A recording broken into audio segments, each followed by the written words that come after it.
رمضان کا مہینہ چل رہا ہے، ایسے میں بہت سارے ویڈیو سوشل میڈیا پر وائرل ہیں تراویح کی نماز کو لے کر کے۔ ایک فکر کے جانکار مولوی کہتے ہیں کہ یہ ایک بدعت ہے جو حضرت عمر فاروق رضی اللہ تعالیٰ کے وقت میں شروع ہوئی۔ دوسرے فکر کے مولوی اس پہ بہت سارے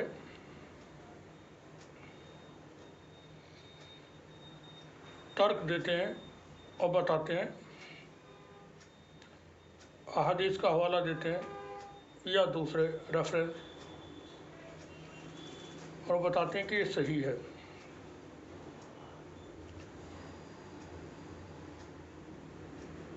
کہ تراویح کی نماز پڑھنے کے لیے حکم دیا گیا ہے۔ اب تراویح کی نماز پڑھنا چاہیے یا نہیں پڑھنا چاہیے، تو اس کے لیے یہ ہے کہ جس کو نہیں پڑھنا ہے تو تراویح کی نماز نہ پڑھے، فرض نمازوں کو بھی نہ پڑھے، اور جو نوافل وغیرہ پڑھتے ہیں نہ پڑھے، جس کو نہیں پڑھنا ہے۔ چونکہ دین میں کسی طرح کا بھی نہ کوئی لالچ ہے، نہ زور ہے، نہ زبردستی ہے، اور نہ کسی طرح کی گمراہی کو رکھا گیا ہے۔ دین میں تمام باتیں واضح کر دی گئی ہیں، صاف صاف کھول کر کے بیان کر دی گئی ہیں، اور اللہ نے اپنے رسول کو بھی کہہ دیا کہ تم صرف جو حکم ہے اس کو پہنچا دو۔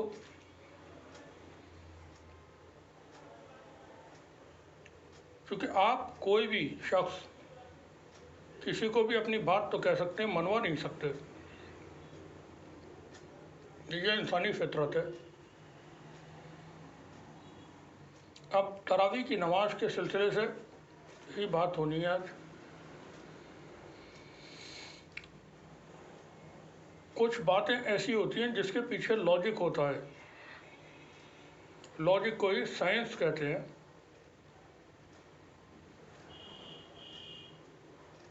یا علم یا گیان۔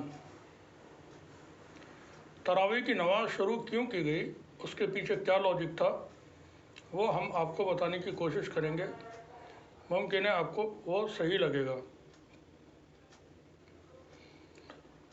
اللہ کے رسول کے دنیا سے پردہ کر لینے کے بعد جب حضرت عمر فاروق رضی اللہ تعالیٰ خلیفہ ہوئے تو ان کے دور میں تراویح کی نماز شروع کی گئی۔ پروٹیکٹ کرنا تھا قرآن کو اس کی صحیح شکل میں، تاکہ وہ ہمیشہ کے لیے جیسا ہے ویسا ہی رہے، اور اس میں کسی بھی طرح کا رد و بدل نہ ہو سکے، نقطے تک کا بھی بدلاؤ نہ کیا جا سکے۔ تو جو دین کے جانکار تھے، قرآن کے جانکار تھے، حافظ تھے، جید حافظ تھے، وہ جمع ہوتے مسجد میں، اور ان میں سب سے زیادہ جو جانکار ہوتے تھے قرآن کے، وہ امامت کیا کرتے تھے۔ باقی قرآن کے جانکار پیچھے صفوں میں کھڑے ہوتے تھے۔ امامت کرنے والے سے اگر قرآن کی تلاوت میں کوئی غلطی ہوتی تو پیچھے کھڑے ہوئے حافظ جو قرآن سن رہے ہوتے تھے، وہ لقمہ دے کر کے اس کو درست کراتے تھے،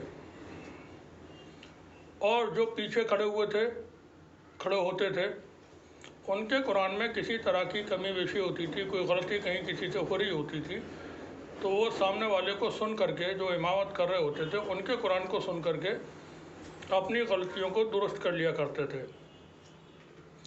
اس طرح سے قرآن محفوظ رہا۔ یہ اچھا ایک نایاب طریقہ تھا قرآن کو محفوظ رکھنے کا، کہ قرآن کو سنیں اور سنائیں،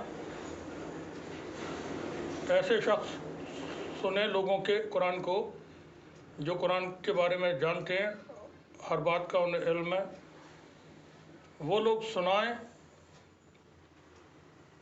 جن کو کسی طرح کا خطرہ ہے یا خدشہ ہے یا محسوس ہوتا ہے کہ ان کے قرآن میں کوئی غلطی تو نہیں ہے، تو جانکاروں کو سنا کر کے اس کو درست کریں۔ یہ طریقہ آج بھی اختیار کیا جاتا ہے۔ اس کے پیچھے کی جو منشا تھی وہ یہی تھی کہ قرآن اپنی شکل میں باقی رہے ہمیشہ کے لیے۔ تو آج جو حافظ ہیں آپ دیکھتے ہوں گے وہ قرآن کو پڑھتے ہیں، حافظہ کرتے ہیں، اس کے بعد استاد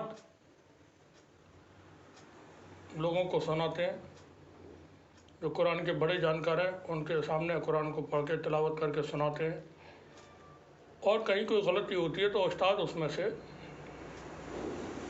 بتا دیتے ہیں کہ یہاں پر اس کو درست کر لیں۔ تو جو بحث ہوتی ہیں، کیونکہ ہم نے دیکھا کچھ ویڈیو سوشل میڈیا پہ کہ الگ الگ مسلک کے مولوی بیٹھے ہوئے ہیں، بہت ساری کتابیں لے کر کے بیٹھے ہوئے ہیں اور بحث کر رہے ہیں۔ بحث اسی بات پر ہو رہی ہے کہ یہ بدعت شروع کی گئی ہے، دوسرے کہہ رہے ہیں کہ نہیں ایسا نہیں ہے۔ یہ قوموں کی تباہی کا سامان ہے۔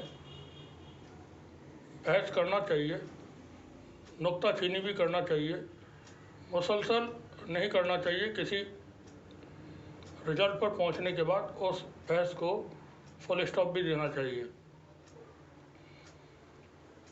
اسپین میں مسلمانوں کی حکومت تھی، تقریباً 700 برس حکومت رہی۔ وہاں کے جو عالم تھے کئی رات اس بات پر مناظرے کرتے تھے، بحث کرتے تھے آپس میں بیٹھ کر کے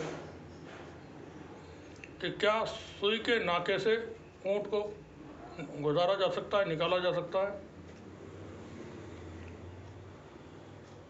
اونٹ سوئی کے ناکے سے نکلا نہیں نکلا، مگر حکومت نکل گئی ہاتھ سے۔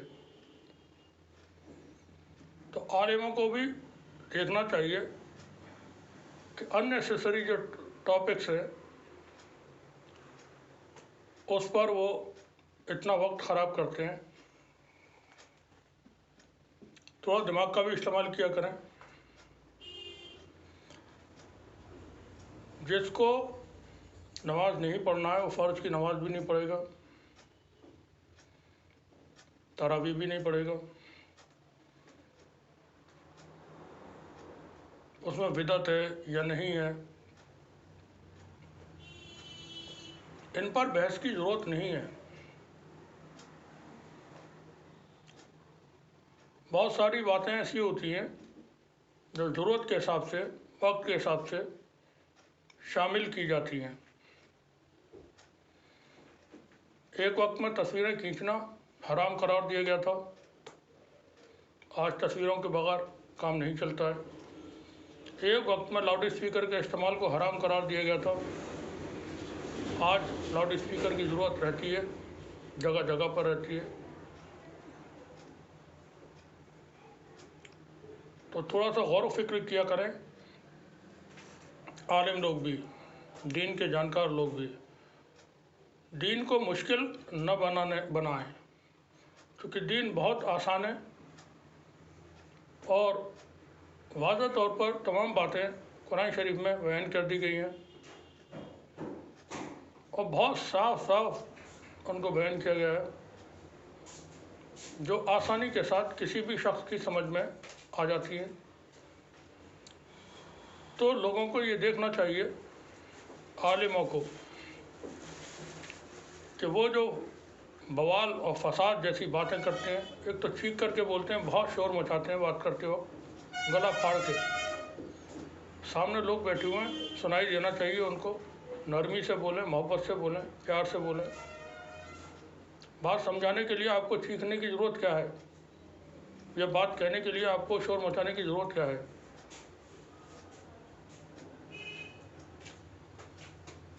بات کہیں، سلیقے سے کہیں، نرمی سے کہیں، لوگ سن سکیں اور ان کو سمجھ سکیں، اس طریقے سے کہیں۔ دیکھیں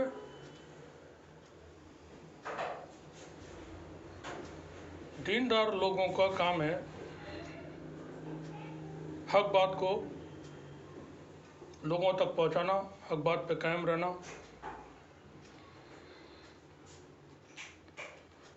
سچ بولنے کا بتانا کہ انسان اپنی زندگی میں ہمیشہ سچ بولے،